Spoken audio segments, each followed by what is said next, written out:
Hello there. Welcome to the Saroy channel, wherever you are in the world. And so much love to each and every one of you. How are you doing? I do hope you're doing remarkably well. I'm doing great, thank you very much. And I'm so delighted you've joined me for a story tonight. But before we get started, don't forget to subscribe to the channel. Click the notification bell and the thumbs up. And let's get started with tonight's story. Dear Sarah, and all your lovely listeners. No, I refuse to go, I said belligerently, stamping my feet furiously. I don't want to go, Mum. It's horrible there. Granny May is super weird. I don't want to go either, said my brother Hamish, his eyes filling with tears. I hate it there, really hate it. There are monsters in the woods, and there's a ghost in the house that stands at the end of the bed watching us. I refuse to go. For goodness sake, sweethearts, said my mother, listen to the way you're going on. You don't only both spout about as much nonsense as the water that spurts out of a whale's blowhole. Where did you get all this nonsensical stuff from? You're big boys now. You should know better. Need I remind you, Hamish, you're 12 years old, and you're 13, Alistair, she said, turning to look at me. You've grown up considerably since we were last at Granny May's house. You were there an awfully long time ago. We haven't been back since. I can't believe you remember anything at all from the time we spent there. When you were last there, you were so little. You were probably 6 years old, Alistair. You were 5, Hamish. When I was that age, let me tell you, I don't remember very much. What you think you experienced was probably all in your head. Little children are very susceptible, you know, to become impressionably caught up in the world of make-believe, with fictitious friends and strange unorthodox monsters living under your bed, so that in the middle of the night you believe it's going to grab you and gobble you up. Believe me, I know all about that. But there is a huge hairy black monster. He lives in the woods, Hamish insisted. I saw him myself. It doesn't help, of course, that old houses are notorious for making all kinds of scary noises, most especially at night. And it probably comes down to the plumbing, stuff like that. Let's just say when I was at school, many of the children would ask me if Ravenscroft was haunted. So I know why you feel unnerved about the place. And is it? I asked my mother. Haunted, I mean. It has to be, because me and Hamish saw a ghost in our bedroom lots of times, standing at the end of the bed, staring at us. My mother made a face. Heavens no, it's absolutely not haunted. I grew up at Ravenscroft. Yes, I heard noises. Very uncomfortable noises, scary noises. I'm not going to deny that for a second. Banging sounds, footsteps, and that kind of thing. But nothing was ever going on there. I can assure you of that. It just goes with the territory of living in an old house. This time I was the one that made a face.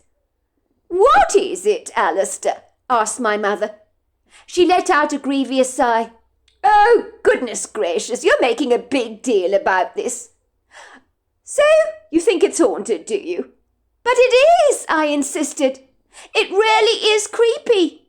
I remember seeing shadows dancing across our wall in my bedroom. I also saw the ghost of that old man.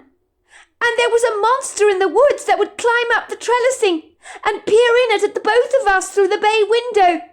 Mum, you have no idea how big this thing was. It was absolutely terrifying. Oh, goodness gracious me, I don't know how to take this. What are the two of you like? By the time we get to Ravenscroft, you'll have talked yourself into believing the mansion is almost certainly haunted.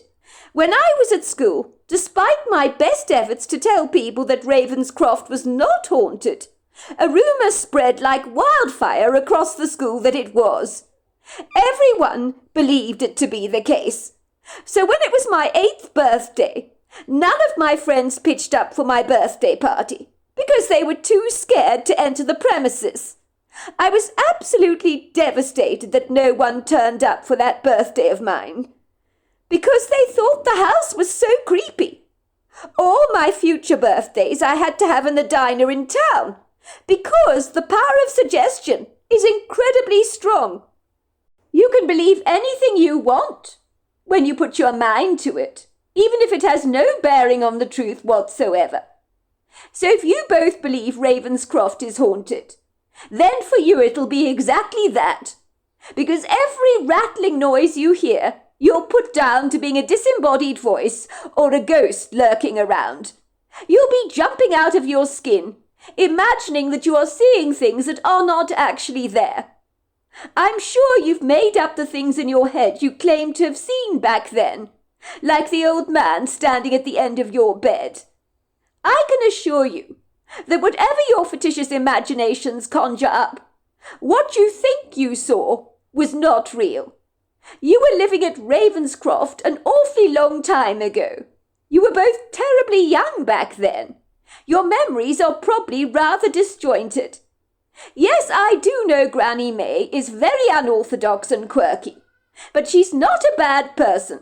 She was my mother for all of my life. I loved her very much. Yes, she was different to all the other mothers that picked up their children at the school gate. I will admit that. I know she didn't make many friends because she was so different to everybody else's mother. At the time, I wished she was ordinary, like my friends' mothers. But now, all these years later, I appreciate her quirkiness. Do you realize how dull this world would be if we were all exactly the same? If that were the case, the movies would be dull to watch, would they not? Granny May is a freak, Mum, chorused my little brother. Alistair's right.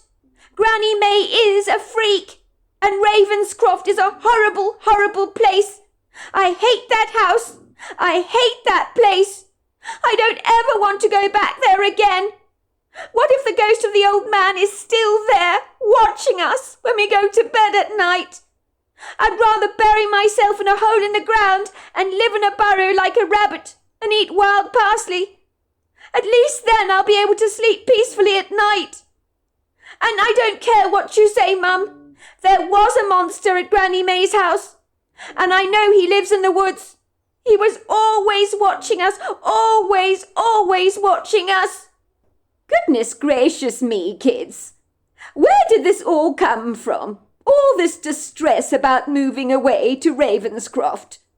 You're both feeding each other frenziedly, with gargantuan, paranoid and preposterous ideas that bear no resemblance to reality.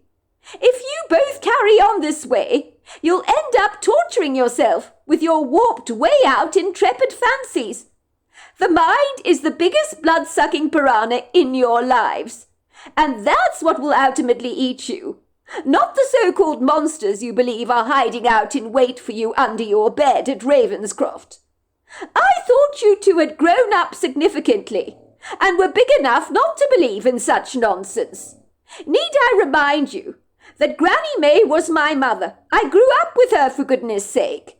If she was a freak, I would be the first to know about it. Yes, she's a little unconventional, and she is also misunderstood by many people, including yourselves, which is a dreadful pity as far as I'm concerned. She's a very good person, a lovely sense of humour, and a kind, generous heart, and I can promise you of that. She has a passion for the occult, but that doesn't make her a bad person.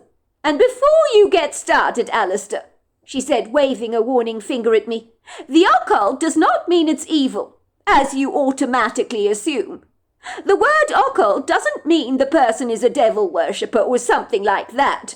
It means they have an interest in otherworldly things, things you cannot explain. And there is nothing wrong with that, is there? I pulled a face. Pastor Morris Becker says that the occult is dangerous and we shouldn't dabble with things we don't understand. Don't you remember he did a long sermon about that at church? He talked about bad things happening to people who play with those witchy kind of things that Granny May does. Pastor Becker is right about that. I agree with him, said my mother. I don't think it's wise to dabble with what you don't understand.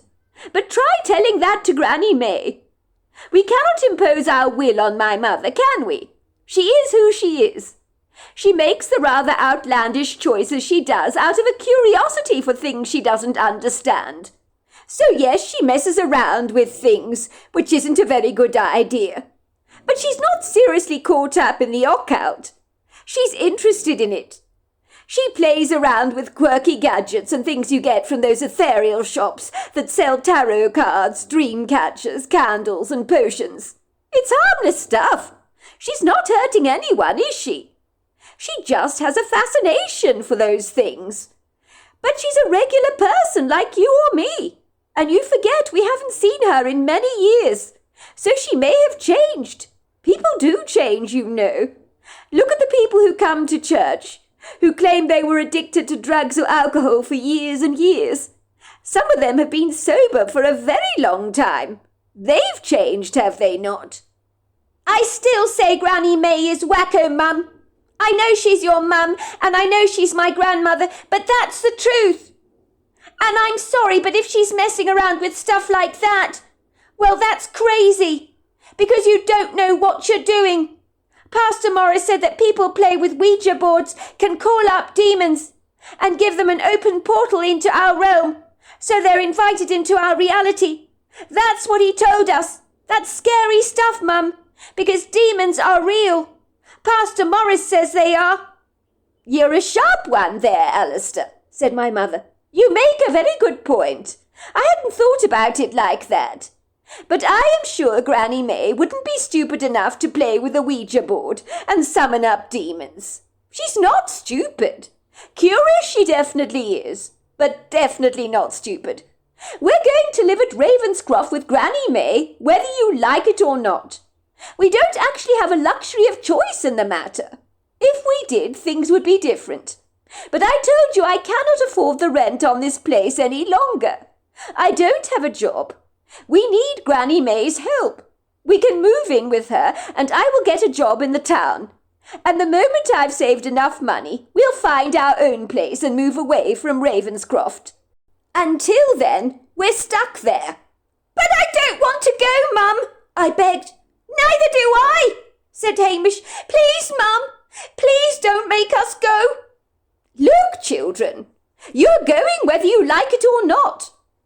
I think now the two of you are older, you will see another side to Granny May, and you might be pleasantly surprised by how endearing and delightful your grandmother really is. And perhaps when you see Ravenscroft, now that you're older, you won't be so intimidated by the place. How long will it take for you to earn enough money for us to move out of Ravenscroft? I sighed wearily, knowing full well that my mother would never be able to procure the kind of income my father had brought into our lives. For a start, my mother had no essential work experience or skills behind her. I employed a little tact when I said to her rather dubiously, I mean, if you get a job waitressing in town, you'll be earning pennies, won't you, Mum? It'll take absolute ages to make the kind of money that you need for us to move away.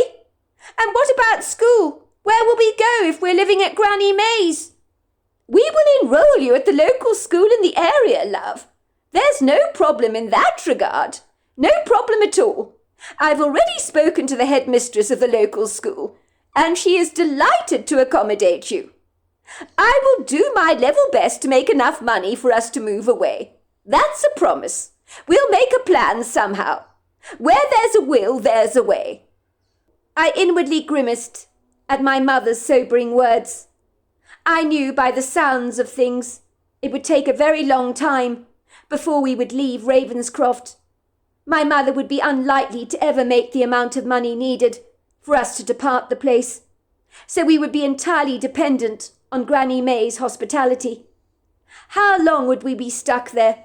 My brother Hamish was absolutely right.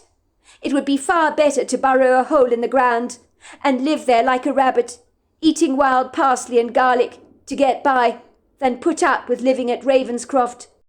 I had tried very unsuccessfully to block out the insidious memories of our time living in that bleak, oppressive old Victorian mansion.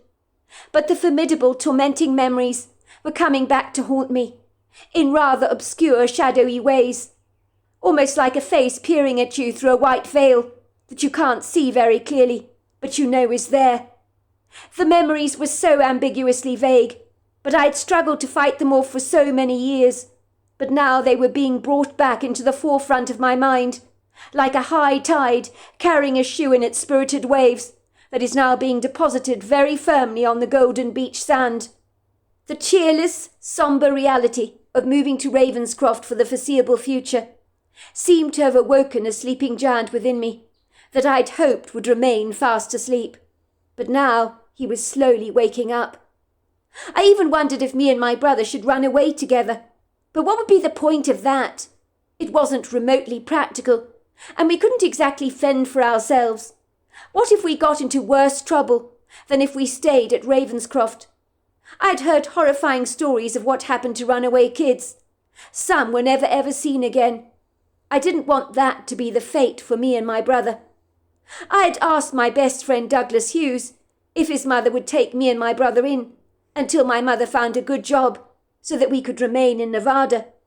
Douglas had thought it was a terrific idea. He was a single child who had dreamed of siblings. His mother Samantha had said she'd love to take care of us without any charge. "It would be absolutely wonderful," she told my mother. "It would be no problem at all. Indeed, you'd actually be doing me a favour, not the other way round. Douglas would so love to have 2 brothers, and your children will do very nicely. Me and my husband were never able to have any more children, after my radical hysterectomy, you see. So your children living here with Douglas would be like the brothers he never had. It would be so good for my son to experience that. And your kids are welcome to stay as long as they like." "Please, Mum," I had begged. "Please may we stay with Douglas? We don't want to leave Nevada. Please can't we live with the Hughes?" "I'm sorry," my mother had said. "I'm very grateful for your kind offer, Samantha, really I am. But I'm afraid we can't accept your kind hospitality. We're moving to Ravenscroft, where my mother lives, near the Canadian border." I could see Mrs. Hughes was genuinely upset that we weren't moving in with her. She always complained that Douglas got very lonely without having siblings. He had also been very sad to lose out on potentially experiencing the benefits of what it might be like to have 2 brothers. But no one was more sorry about our state of affairs, about my mother's refusal to let us stay in Nevada with the Hughes, than me and my brother Hamish. My mother was very peeved with the both of us for going behind her back to ask Mrs. Hughes if we could move in with her. But that may give you an idea about how dead set we were about moving into Ravenscroft. "I am infuriated with the both of you. I really am. I don't know what to say. But I will say this. I know you, Alistair, were the mastermind behind this idea. I cannot believe you had the brazen gall and the audacity to ask poor Mrs. Hughes to take care of the both of you. How could you dare to impose on a stranger's hospitality like that? I'm absolutely appalled. I honestly don't know what to say. I really despair of you both sometimes. I cannot believe you had the brass nerve to do that. You put poor Mrs. Hughes in an impossible position. She knows how much her son Douglas likes the both of you. She felt loath to refuse your request." "The Hughes are not strangers, Mum," I protested. "I've known them for years. They can afford to take care of both me and Hamish. They have lots of money, and Mrs. Hughes is a very nice person. She genuinely wanted us to move in with them. She thought it was a great idea. Mum, you could go and live with Granny May, and we could stay here in Nevada and live with the Hughes. She says Douglas gets very lonely being an only child. He's always wanted brothers." "Samantha Hughes is a delightful lady. I agree with that, and clearly very generous too. What you say may be true, Alistair, to an extent. I know it's upsetting to leave Nevada, but I'm afraid we're sticking together as a family, and that is that. I'm sorry you're not happy about moving to Ravenscroft, but there's not a damn thing I can do about it," my mother snapped indignantly. "Your father is no longer around, I've had to make some tough, unenviable decisions on our behalves. That's what you do when you're strapped for cash. I don't know why the two of you have to make this so difficult for me. Why you have to make a mountain out of a molehill about moving to Ravenscroft. I'll have you know, I don't want to go and live at Granny May's any more than you do, much as I love my mother very much. But we're stuck between a rock and a hard place, aren't we? The luxury of choice has not been afforded to us. My mother sniffed, blowing her nose very loudly in a hanky. Oh, my God! I'd seen a tear sneakily slip down my mother's burdened cheek. I had upset her. I hated making her sad. I was now gripped with the weight of my guilt, knowing full well I was the cause of her obvious disquiet, which made me feel like a prize heel. I'm so sorry, Mum, I winced apologetically. I didn't mean to upset you. Really, I didn't. It's just, moving to Ravenscroft is a big deal for the both of us. It feels like we've been thrown out of the chicken coop into the fox's den, if you know what I mean. I guess I'm scared to go back there. My memories about the place are pretty bleak. But I'm sure you're right. I'm probably blowing everything out of proportion. My mother took me gently into her arms and patted my back affectionately. None of this is easy for us, Alistair. We are going to have to make adjustments in our lives, whether we like it or not. Change can be dicey at the best of times. Believe me, I know all about that. I realise the last thing that I would like for both of you is to have to change schools and to make brand new friends. But sometimes you're forced to do what you have to do. Of course, I know how happy you've been living here in Nevada, as have I. But all over the world, people get displaced from time to time, sometimes from war-torn areas. Things like that. They can't sit back and gripe about their obvious misfortune, or feel sorry for themselves, can they? They move away, facing the storms that come their way with a positive attitude, I would hope. We need to follow in their example. Your dad would not want you to be griping about things. We've lived at Ravenscroft before. We can do it again. I promise you things will settle down. And maybe you'll even enjoy living there. Let's not kid. That part of North America bordering the Canadian border and the Great Lakes, well, it doesn't get better than that from a scenic perspective. I mean, the views there are intoxicating, to say the very least. That's true, I admitted. It is a spectacular part of the world. Finally, we agree on something, Alistair, said my mother, her eyes lighting up with renewed hope, as if our new living situation wasn't as grim as we were making it out to be, and there was a light at the end of the tunnel. Was there? I privately wondered. I wasn't sure about that. My mother was right, though. We were better off than a lot of people who had to flee war-torn areas of the world to find a safe haven to live. At least we had somewhere to go, even if it was Ravenscroft. I'd seen how the homeless lived on the streets, and had always been grateful to have a roof over my head. I mean, continued my mother, think of the indigenous wildlife and the idyllic scenery there. I know how much the two of you love to explore. You and Hamish can have the time of your lives riding your mountain bikes around the place. And there's some ancient trees on Granny May's property that are spectacular for climbing. Indeed, she's got a wood grove full of them. You can climb as long as you're careful with your footing. And when I say careful, I mean be careful. I don't want you getting too ambitious on those branches and hurting yourselves. My brother gave me a fleeting, wary but resigned glance.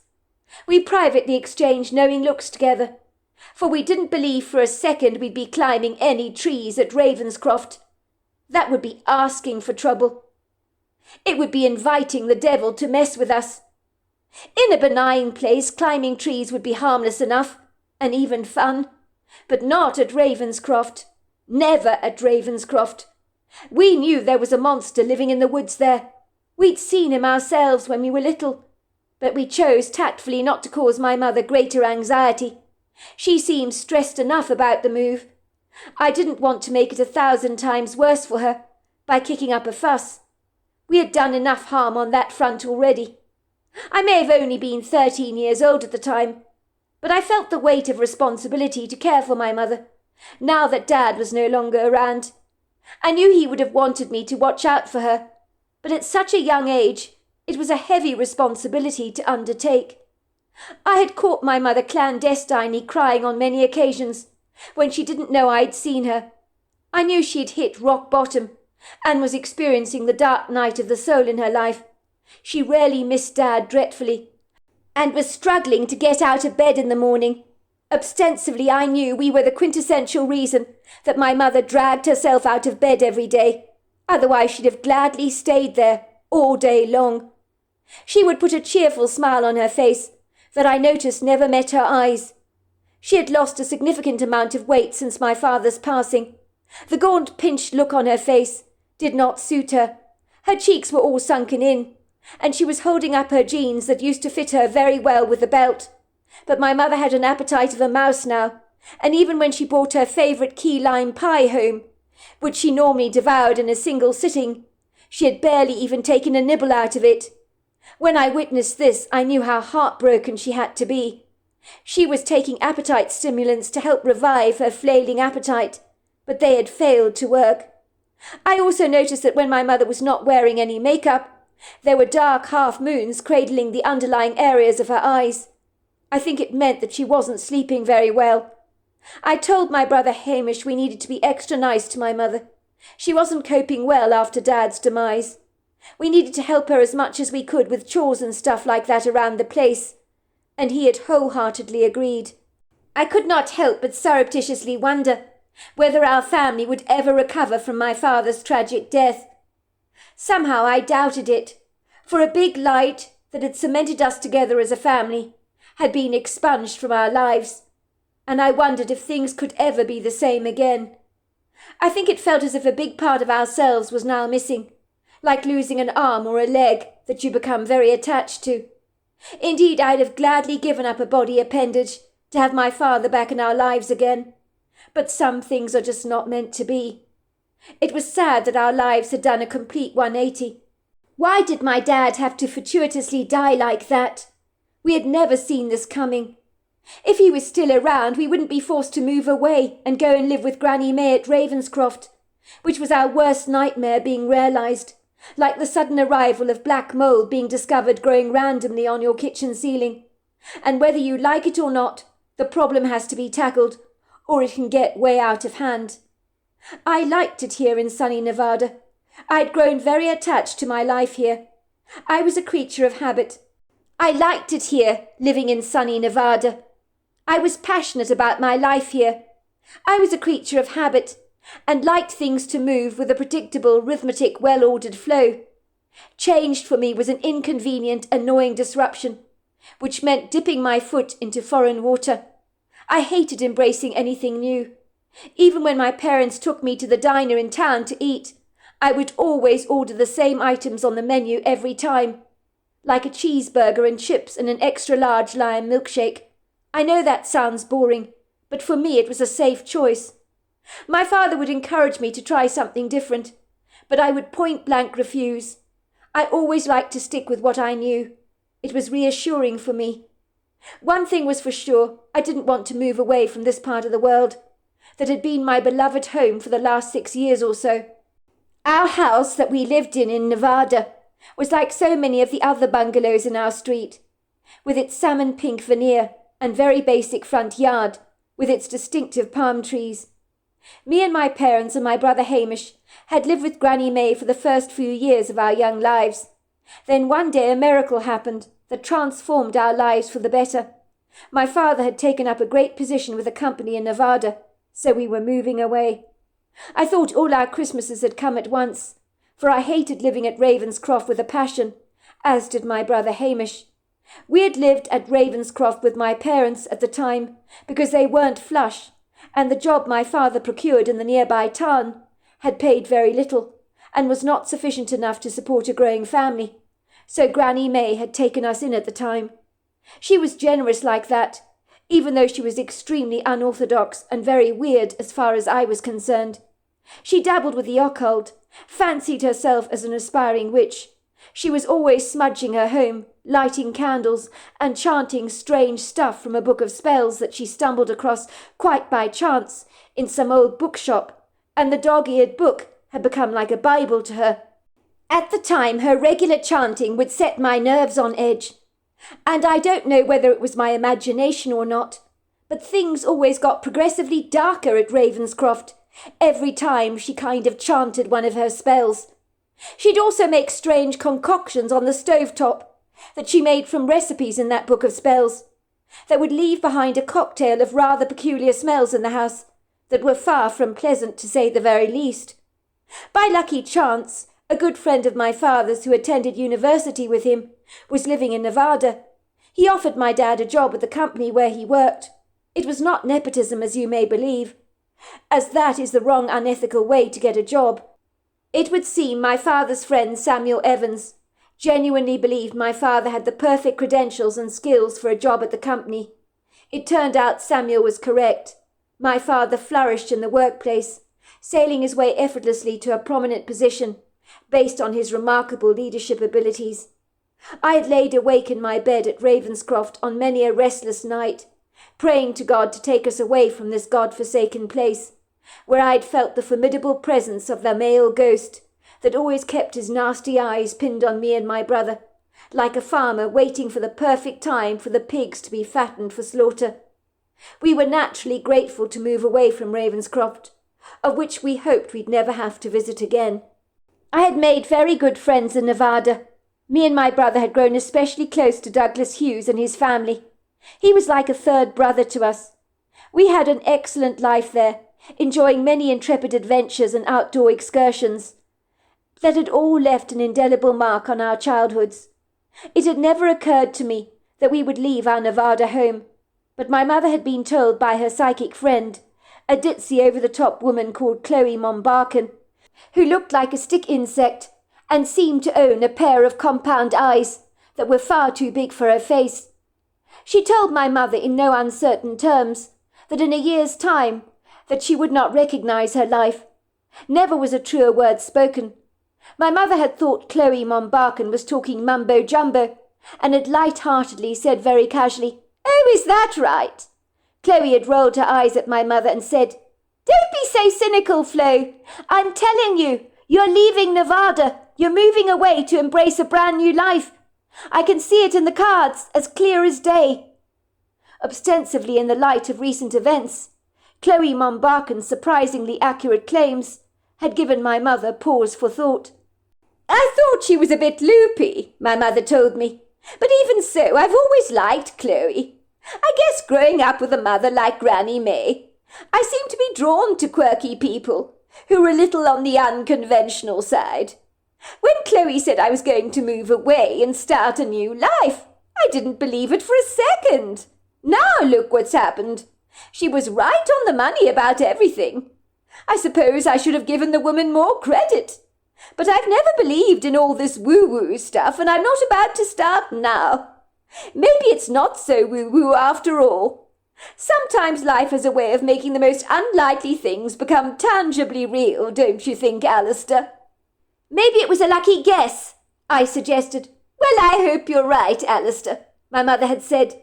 "But you've got to admit, Chloe's accuracy is quite confounding."